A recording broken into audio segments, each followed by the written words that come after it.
पहाड़ीपुर गांव में जहाँ ये रहस्य छिपा है। मैं नहीं मानती भूत ऊत जैसी किस चीज में। चलो उस कोठी के अंदर चलते हैं। डरते क्यों हो? रिद्धिमा, सब लोग कहते हैं वहाँ कुछ अजीब होता है। सुना है रात 12 बजे अपने आप पियानो बजता है। मुझे बहुत डर लग रहा है। वहाँ कुछ है, मैंने सुना है पिछले साल कोई लड़का गायब हो गया था। पहाड़ीपुर गांव की एक वीरान कोठी थी, वर्मा हवेली। कहते हैं कि 15 साल पहले उस हवेली में एक नामी पियानो मास्टर रघुवीर वर्मा रहता था। एक रात अचानक उसकी लाश उसी पियानो पर मिली थी और तब से उस कोठी में कोई नहीं गया। रिद्धिमा, करण और सना गर्मियों की छुट्टी में अपने नाना नानी के घर पहाड़ीपुर आए थे।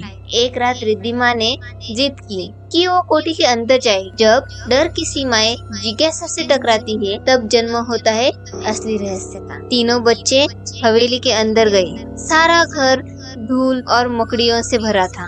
एक पुराना पियानो अभी भी उसी जगह रखा था, लेकिन उस पर ताजा हाथों के निशान थे। ये कैसे हो सकता है? रिद्धिमा ने पियानो के पास जाकर उसकी चाबी घुमाई। पियानो अपने आप बजने लगा। ये तो खुद से कैसे बज रहा है? दरवाजे अपने आप बंद हो गए। हवेली का दरवाजा ताले के साथ लॉक हो गया। बच्चों के पैरों तले जमीन खिसक गई। हम फंस गए हैं। अचानक उन्हें एक पुराना बक्सा दिखा जिसमें रघुवीर वर्मा की डायरी थी। मुझे किसी ने जहर दे दिया है। जो मुझे मेरा समझते हैं वो गलत है। मैं अपनी आत्मा इस पियानो में कैद कर चुका हूँ। जब तक मेरा कातिल नहीं पकड़ा जाएगा मैं मुक्त नहीं हो सकता। रघुवीर वर्मा की आत्मा अपने ही वाद्य में अपनी मौजूदगी भर दी थी और अब बच्चों के हाथ वो राज लग चुका था।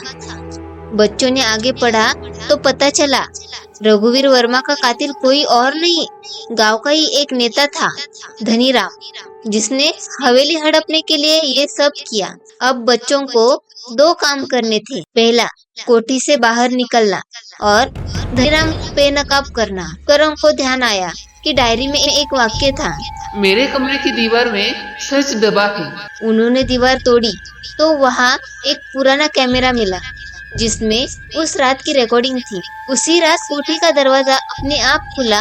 रघुवीर की आत्मा ने बच्चों की मदद के लिए दरवाजा खोल दिया था। बच्चों ने वो फुटेज गांव को लोगों को दिखाई। धनीराम गिरफ्तार हुआ। रघुवीर वर्मा की आत्मा अब पियानो से बाहर आ चुकी थी। हवेली अब शांत थी, लेकिन अंत में पियानो की एक कुंजी फिर से अपने आप बज उठी। क्या आत्माएं कभी पूरी तरह से मुक्त होती हैं या कोई और कहानी वह अभी भी दबी हुई है? अगली बार फिर मिलेंगे एक और रहस्य के साथ। पर सोचना, क्या तुम उस हवेली में अकेले जा सकते हो? अगर आपको कहानी पसंद आई हो तो लाइक, शेयर और सब्सक्राइब करना न भूलें। अगली बार हम लाएंगे एक नया राज, नई कहानी और एक नया डर।